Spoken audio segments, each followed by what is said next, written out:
నల్గొండ జిల్లాలో కృష్ణా నది కాలుష్య కాసారంగా మారింది. వాడపల్లి, మట్టపల్లి, పులిచింతల వద్ద నీళ్లన్నీ దుర్గంధం వెదజల్లుతున్నాయి. నీళ్లలో పరిశ్రమల వ్యర్థాలు కలుస్తుండటంతో స్నానాలు చేయడానికి కూడా కృష్ణ జలాలు పనికి రాకుండా పోతున్నాయి. మూసీ జలాల వల్లే పవిత్ర కృష్ణమ్మ కలుషితమవుతోందని స్థానికులు, పర్యావరణవేత్తలు ఆందోళన వ్యక్తం చేస్తున్నారు.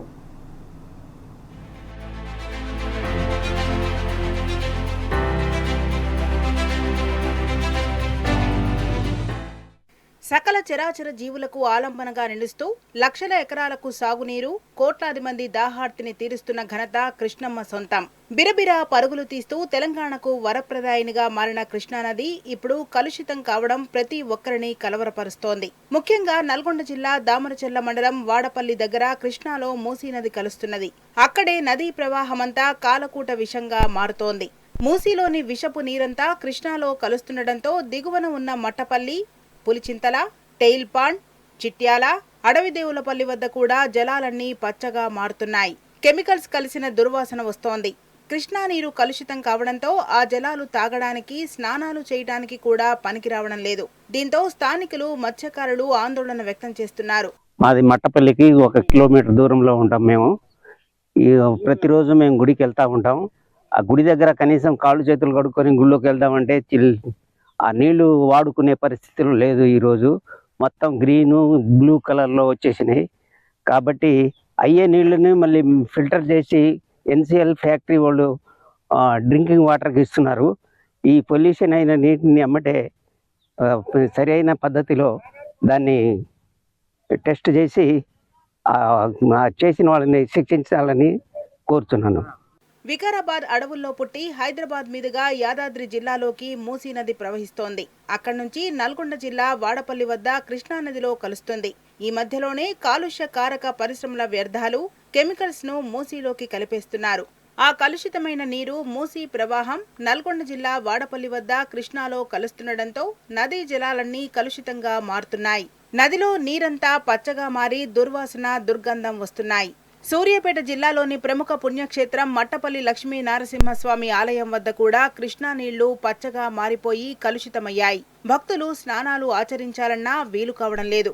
అటు పులిచింతల, దామరచెర్ల, టెయిల్ పాండ్ దగ్గర కూడా ఇదే విధంగా కృష్ణా అంతా పచ్చగా మారిపోయింది. పులిచింతల ప్రాజెక్టులో నీటిని నిల్వ ఉంచుతున్నారు ఇరిగేషన్ అధికారులు. దీంతో బ్యాక్ వాటర్లో రసాయనిక వ్యర్థాలు కలిసి పచ్చగా మారిపోయి కాలుష్య కాసారంగా మారింది కృష్ణమ్మ. మట్టపల్లి పుణ్యక్షేత్రం దగ్గర మరి కృష్ణానది ప్రవహిస్తూ ఉంటే కృష్ణానది మొత్తం కూడా పొల్యూట్ అయ్యి బ్లూయిష్ కలర్లో మారడం చాలా విచారకరం. మరి వాటర్ పొల్యూషన్ అక్కడ జరుగుతూ ఉంది. అక్కడ ఉన్నటువంటి ఇండస్ట్రీలే కానీ, మిగతా వేరే రకాలైనటువంటి వేరే ఇండస్ట్రీలు కానీ అక్కడ వ్యర్థ పదార్థాలను వదిలేయడం వల్ల అక్కడ వాటర్ పొల్యూట్ అయిందనేది అనుమానం కలుగుతూ ఉంది. ఇక్కడ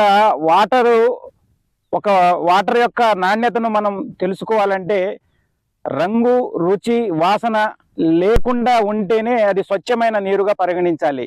కానీ ఇప్పుడు కృష్ణానదిలో మనం మట్టపల్లి పుణ్యక్షేత్రం దగ్గర ఉన్నటువంటి ఆ నీరును ఒక్కసారి మనం పరిశీలించినట్టయితే పూర్తిగా బ్లూయిష్ కలర్లో మారి, మన సముద్రాల దగ్గర అలలు ఏ రకంగా అయితే అలలు ఇట్లా బ్లూయిష్ కలర్లో వచ్చేస్తాయో ఆ రకంగా అక్కడ బ్లూయిష్ కలర్లతో తెట్టెలుగా కనబడుతున్నటువంటి దృశ్యాలను మనం ఈరోజు చూస్తూ ఉన్నాం.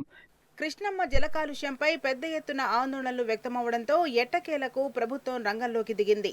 నీళ్ల శాంపుల్స్ ని సేకరించి ల్యాబ్ కి పంపారు. నీటిని క్షుణ్ణంగా పరీక్షలు జరిపారు. రసాయన కంపెనీల వ్యర్థాలు కృష్ణాలో కలుస్తుండడం వల్లనే నీరు పచ్చగా మారిపోయి దుర్గంధం వస్తున్నాయని అనుమానం వ్యక్తం చేస్తున్నారు. శాస్త్రవేత్తలు, స్థానికులు ఈ కాలుష్యం దెబ్బతో మేళ్ల చెరువు దగ్గర కృష్ణానదిపై నిర్మించిన భగీరథ ట్రీట్మెంట్ ప్లాంట్ నుంచి మంచినీటి సరఫరా కొద్ది రోజులు నిలిపివేశారు. 25 గ్రామాలకు భగీరథ నీటి సరఫరాను ఆపేశారు. ల్యాబ్ నుంచి రిపోర్టు వచ్చిన తర్వాత నిర్ణయం తీసుకుని మంచినీటి సరఫరాను పునరుద్ధరిస్తామని అధికారులు చెబుతున్నారు. యాక్చువల్లీ ఇది మనకి లాస్ట్ నవంబర్లో ఏపీ సైడ్ తంగేడు విలేజ్ దగ్గర ఇది అబ్జర్వ్ చేశారు వాళ్ళు.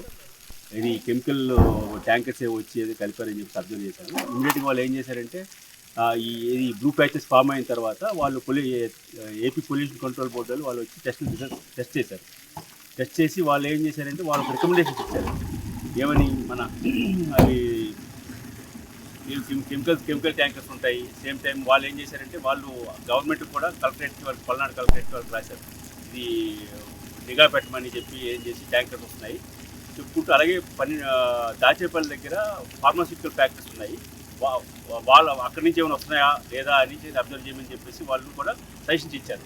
ఇచ్చిన తర్వాత మన వైపు ఏం చేశారంటే 1 వీక్ తర్వాత మన తెలంగాణ సైడ్ లెఫ్ట్ సైడ్ వచ్చింది, ఏది కృష్ణాపురం, కుమాదారం అండ్ మట్టపల్లి నేను వచ్చిన తర్వాత మేము చూశాక వీళ్ళు మన SCRWS గారును ఆర్డబ్ల్యూఎస్ డిపార్ట్మెంట్ వాళ్ళు చెక్ చేశారు. చెక్ చేసిన తర్వాత కొన్నాళ్ళు ఆపారు. వాటర్ ఆపిన తర్వాత మాకు కూడా ఇరిగేషన్ డిపార్ట్మెంట్కి కూడా చూడమని చెప్పారు కలెక్టర్ గారు. డిస్ట్రిక్ట్ కలెక్టర్ ఆదేశాల ప్రకారం వచ్చాం. గతంలో పులిచింతల డ్యాం కట్టక ముందు నీరంతా ఎల్లప్పుడూ ప్రవహిస్తూ దిగువన ఉన్న విజయవాడ ప్రకాశం బ్యారేజీ వద్దకు పోయేది. అక్కడ సముద్రంలో కలిసేది కృష్ణమ్మ.